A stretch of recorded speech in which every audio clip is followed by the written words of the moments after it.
Olá a todos e todas, sejam muito bem-vindos e bem-vindas à nossa nona aula do curso sobre os aspectos filosóficos do Yoga.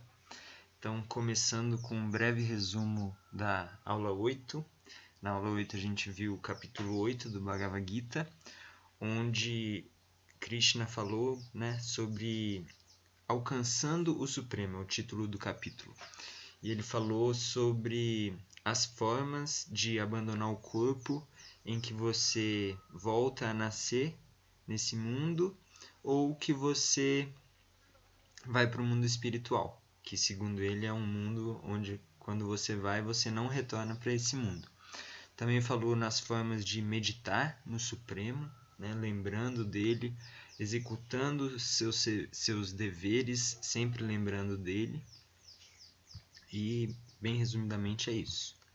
As perguntas, eu peguei aqui algumas perguntas que já tinham sido feitas anteriormente e ficaram para eu responder agora. Então, começando por essa pergunta do Fernando, se eu não me engano. Dunas, você já atingiu a transe em algum momento? Foi meditando ou fazendo alguma outra coisa? No capitalismo, podemos pensar que os ricos são a casta mais elevada ou não se aplica? Bom, essa questão do transe, ela é tanto... a gente pode analisar ela de uma forma mais restrita, num conceito mais estrito do transe, chamado samadhi. Nesse sentido, eu creio que eu nunca tenha atingido nesse nível de samadhi, mas em algum nível eu creio que todos nós já atingimos o transe. Esse transe, eu acho que ele tem muito a ver com o serviço, quando a gente está fazendo algum trabalho. O Fernando lá na mina, calculando... Opa, caiu aqui a parada.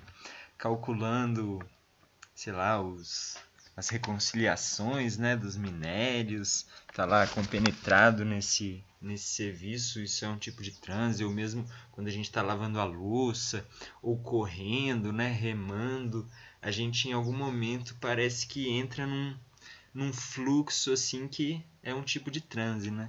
Eu me lembro muito de um livro do Tolstói, Ana Karenina, que tem o filme também. E aí, nesse livro, um dos personagens, o Lievin, ele é um nobre da antiga Rússia, E como nobre ele não costumava fazer trabalhos braçais, E aí um dia ele resolve ir ajudar lá os peões a capinar um lote, digamos assim, lá. E aí é muito interessante nesse livro como que ele descreve esse transe que esse personagem experimentou capinando lá, que ele tá lá com a foice tchu, tchu, tchu. E aí naquele momento ele não tá mais pensando em nada, ele tá só naquele momento capinando. E esse é um exemplo de transe, Não é bem o samadhi, o transe supremo assim que falam nos assuntos assim de yoga, mas é mais ou menos isso.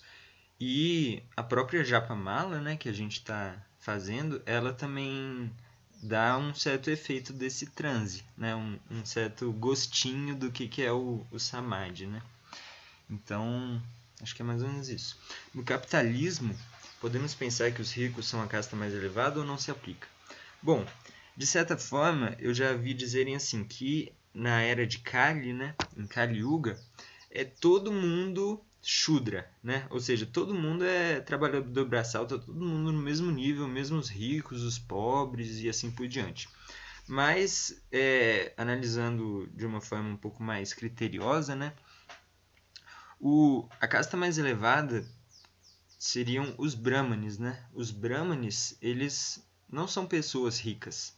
Os mais ricos seriam os Kshatriyas, os guerreiros, E os Vaishyas, os comerciantes. Os Brahmanes, que por essa linha são a casta mais elevada, seriam os santos, os sacerdotes, os padres, o clero, os filósofos, os estudantes, os cientistas e por aí vai. ou seja, a casta mais elevada, ela não é a casta mais rica, né? E então, por isso eu creio que os ricos não são a casta mais elevada, né? No capitalismo. Apesar de que, né, nesse sistema nosso, né, capitalismo, né, tá muito relacionado ao capital e, de certa forma, vivendo nesse sistema, os ricos têm um poder maior, né? Mas isso, pela visão védica, é uma certa inversão de valores, né? Porque o poder não deveria vir do dinheiro, né? Bom, acho que é mais ou menos isso. Aí a próxima pergunta, se eu não me engano, é da Marília. Queria que você falasse um pouco mais sobre a diferença entre mente, inteligência e falso ego. Acho que se conhecermos melhor esses aspectos, talvez ajude a entender que não somos eles. Bom, legal. Não sei se vocês viram, né, o vídeo que eu mandei do Gurudeva, que ele fala um pouco sobre as características da mente, né? A mente, por essa visão védica, ela tem a característica ankalpa vikalpa, né, de aceitar ou rejeitar. Né? A mente ela tem essa característica mais imediatista. Né? Banho frio, a mente rejeita, não gosta, é desconfortável. Banho quente, tá gostoso, a mente gosta. Comida, sabor bom, a mente gosta. Sabor ruim, a mente rejeita. E por aí vai, né? Já a inteligência, ela tem uma função um pouco mais analítica, mais aprimorada da mente, né? A inteligência já fala assim, esse açúcar é muito gostoso, é muito delicioso, mas se eu comer muito açúcar, vai me fazer mal. Então eu não vou comer tanto açúcar assim. Ou, sei lá, vou tomar banho frio de manhã, a mente rejeita totalmente, mas a inteligência fala, não, vamos lá. Né? Então a inteligência ela tem essa capacidade de aprimorar, né? De às vezes fazer a gente fazer coisas que a mente não vai gostar, mas que a inteligência consegue dominar a mente para poder fazer a gente superar a mente, né? E o falso ego, né? A gente já falou um pouco, mas o falso ego ele é essa falsa ideia que nós fazemos de nós mesmos, né? Eu achar que eu sou Dunas, que eu sou brasileiro, que eu sou homem, que eu sou leonino, né? E me esquecer que esse é um personagem, né? Tem até uma história que o Gurudeva contava bastante, que eu acho engraçada, que ele falava que na época dele tinha uma novela onde tinha uma personagem que era uma vilã muito malvada, muito ruim assim. E numa certa altura da novela, a atriz que interpretava a personagem, ela não podia sair na rua porque as pessoas queriam bater nela, sabe? Porque confundiam, né, a personagem com a atriz, né? Então a gente tem que ter esse cuidado, né, de saber que esse corpo aqui ele é como um personagem, né? E nós não somos isso, né? Nós estamos desempenhando esse papel aqui, mas o nosso verdadeiro ego, quem nós somos mesmo, vai além disso. E num outro sentido, né? O falso ego, ele é aquele que quer se assenhorar das coisas, né? Que quer tomar o lugar de Deus, que quer controlar, né? Que quer ser senhor, né? E o verdadeiro ego é aquele que quer ser servo, né? Servo de Deus. Essa se diz que é a posição constitucional da alma, né? Como serva de Deus, né? E também um outro ponto que acho que vale a pena mencionar, porque às vezes a gente pensa no ego como uma coisa pessoal, né? Do eu. Mas também tem as características que a gente fala que é o ego expandido, né? Que já é uma coisa um pouco mais altruísta, mas se você perceber, ainda é o ego, né? Quando a gente fala assim, não, eu estou fazendo tudo, mas é pelo meu filho, é pela minha família, é pelos meus amigos, pelo meu país, né? Que de certa forma ainda é o ego, né? Mas é o ego expandido, né? igual o Gurudeva falava bastante também, eu e meu, né? Que são as características aí do falso ego, que ele diz que são pequenas palavras e grandes problemas, né? Então, a gente ter esse discernimento de evitar ficar trazendo essas coisas pro eu e pro meu, né? Que isso acaba trazendo problema e fortalecendo o falso ego, né? Então, acho que é mais ou menos isso. A minha pergunta é sobre semideuses. Não sei se é da aula 7 ou 8. Quem são? Acho que é essa pergunta da Pri, né? Os semideuses são os encarregados do gerenciamento da natureza material. Assim é visto pelos Vedas, né? Que Krishna, Deus, ele delega, né? Ele não fica tomando conta de tudo o tempo todo.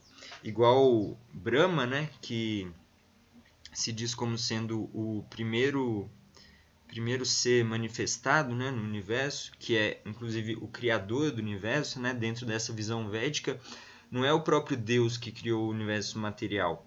Ele delegou para Brahma e Brahma criou o universo material. Então Brahma é um dos semideuses.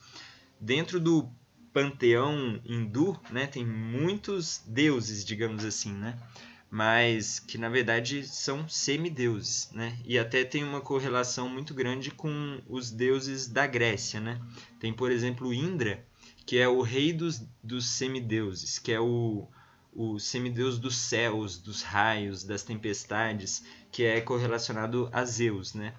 E a gente está acostumado a ver os deuses do Olimpo, né, como deuses, mas por essa visão védica a gente vê que eles são semideuses, né? Eles são seres mais numa posição superior à nossa de humanos, mais inferior à de Deus, né? E que estão encarregados desse gerenciamento da natureza material. Bom, acho que é isso.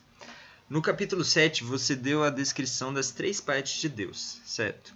Como amar a pessoa de Deus que a maioria das pessoas faz? Essa pergunta eu não sei se eu entendi ela muito bem, né? Como amar a pessoa de Deus que a maioria das pessoas faz? Bom, eu vejo que essas 3 partes de Deus, não sei se é bem essa a pergunta, né? Mas essas 3 partes de Deus dentro da visão védica, ela tem uma correlação com o cristianismo, né?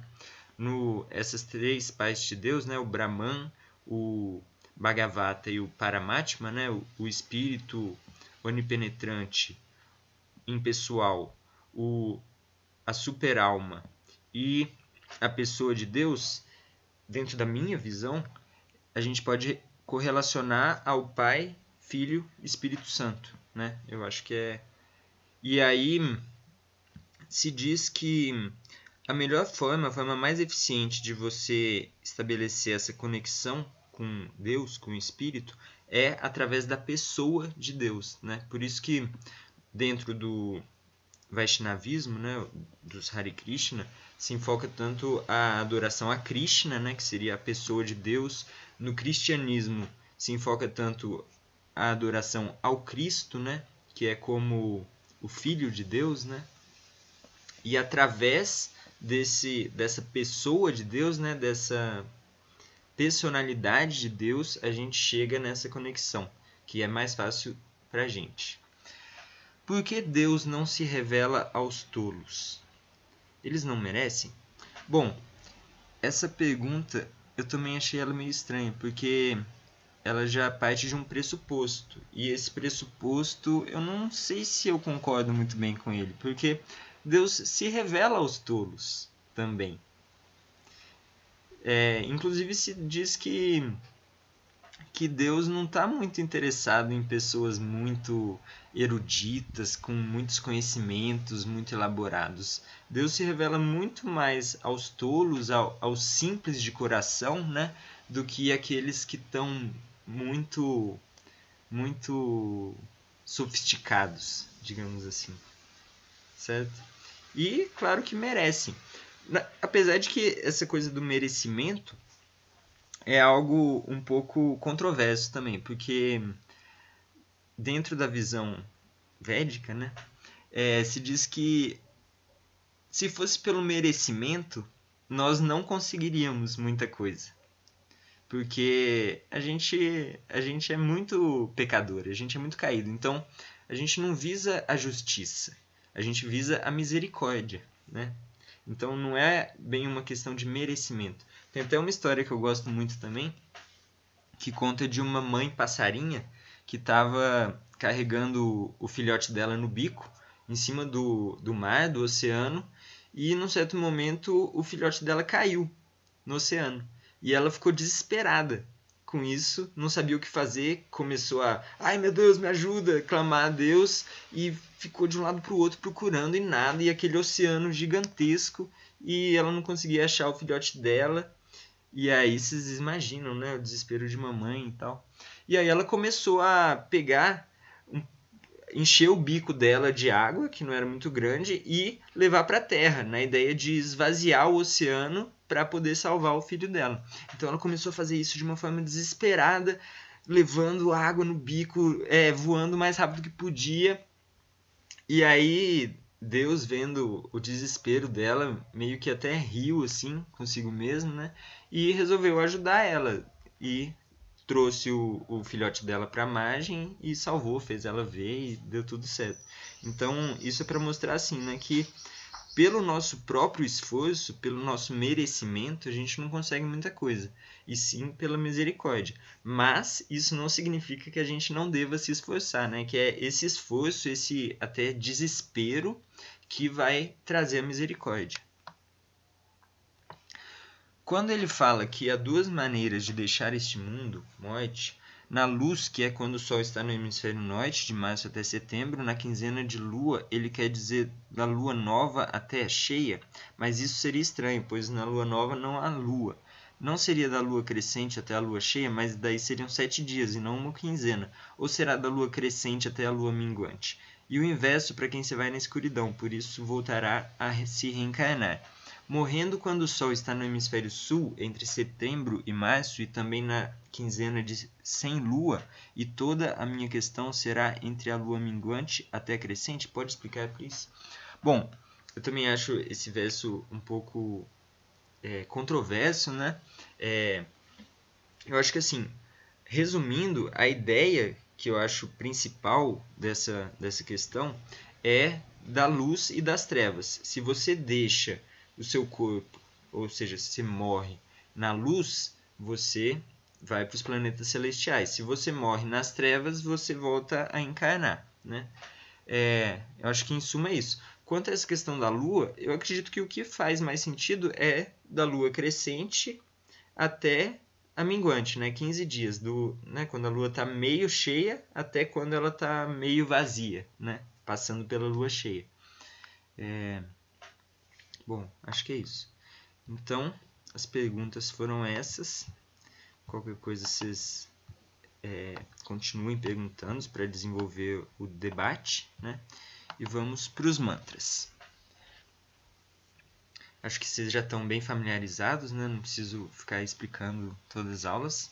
Vamos lá. Jaya Radha Madhava Jaya Kunja Bihari Jaya Radha Madhava Jaya Kunja Bihari Jaya Gopi Janavalabha Girivaradari Jaya Gopi Janavalabha Girivaradari Yashodanandana Brajajanaranjana Yashodanandana Brajajanaranjana Yamunatira Vanachari Yamunatira Vanachari Hare Krishna, Krishna Krishna, Hare Hare, Hare Rama, Rama Rama, Hare Hare, Hare Krishna, Krishna Krishna, Hare Hare, Hare Rama, Rama Rama, Gyana Timirandasya Jananjana Shalakaya Taksurum Milita Miyana Tasmai Shri Gurave Namaha. Eu nasci na mais completa escuridão, mas meu mestre espiritual abriu meus olhos com a tocha do conhecimento. A ele ofereço minhas mais humildes e sinceras reverências. Jai Gurudeva. Om Namo Bhagavate Vasudevaya. Om Namo Bhagavate Vasudevaya. Om Namo Bhagavate Vasudevaya. Om Namo Bhagavate Vasudevaya. Om Namo Bhagavate Vasudevaya. Om Namo Bhagavate Vasudevaya. Bom, então hoje nós vamos estudar o capítulo 9 do Bhagavad Gita, Raja Guha Yoga, o Yoga do Tesouro Escondido. A gente chega agora, na metade do livro, são 18 capítulos. Agora é o capítulo 9, o conhecimento mais confidencial, também traduzido nessa versão aqui. E eu já ouvi assim que esse é o... Todos os capítulos são importantes, mas esse é um dos mais importantes e se diz que ele está no meio, E quando eles falam assim, quando você coloca um bilhete secreto, no meio de um livro, esse é como se fosse esse bilhete, o conhecimento mais confidencial. Então vamos lá. O Senhor Supremo disse: Meu querido Arjuna, por que você nunca me inveja? Eu comunicarei a você esta sabedoria que é a mais secreta, conhecendo a qual você se aliviará das misérias da existência material. Este conhecimento é o rei da educação, o mais secreto de todos os segredos, é o conhecimento mais puro, e por dar direta percepção do eu através da realização, é a perfeição da religião. Ele é eterno e se executa alegremente.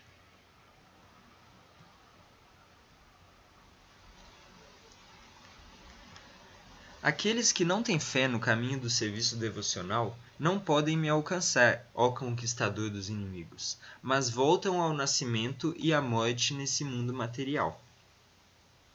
Em minha forma imanifesta, eu penetro todo este universo. Todos os seres estão em mim, mas eu não estou neles.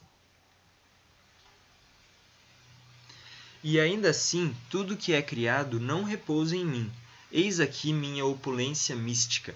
Embora eu seja o mantenedor de todas as entidades vivas, e embora eu esteja em toda parte, mesmo assim, o meu eu é a fonte mesma da criação.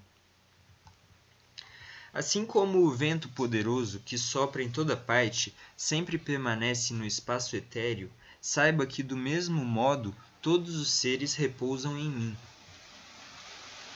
Ó filho de Kunti, ao final do milênio, toda a manifestação material entra em minha natureza, e no começo do outro milênio, através de minha potência, eu crio outra vez.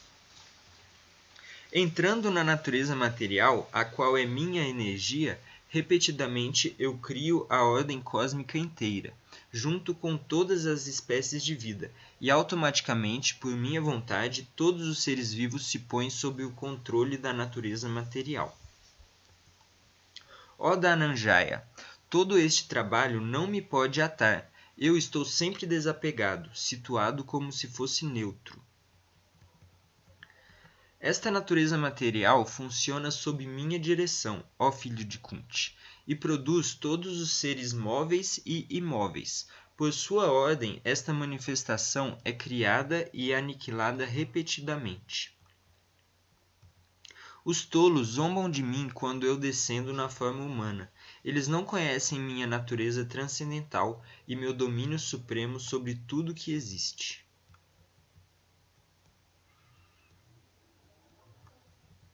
Aqueles que estão assim confundidos são atraídos pelas visões demoníacas e ateístas. Nesta condição iludida, suas esperanças de liberação, suas atividades fruitivas e seu cultivo de conhecimento são totalmente frustrados. Ó filho de Prita, aqueles que não estão iludidos, as grandes almas, estão sob a proteção da natureza divina. Eles se ocupam completamente em serviço devocional, porque me conhecem como a suprema personalidade de Deus, original e inesgotável. sempre cantando minhas glórias, esforçando-se com grande determinação, prostrando-se diante de mim, estas grandes almas me adoram perpetuamente com devoção. Outros que se ocupam no cultivo de conhecimento adoram ao Senhor Supremo como o único e inigualável, diversificado em muitos e na forma universal.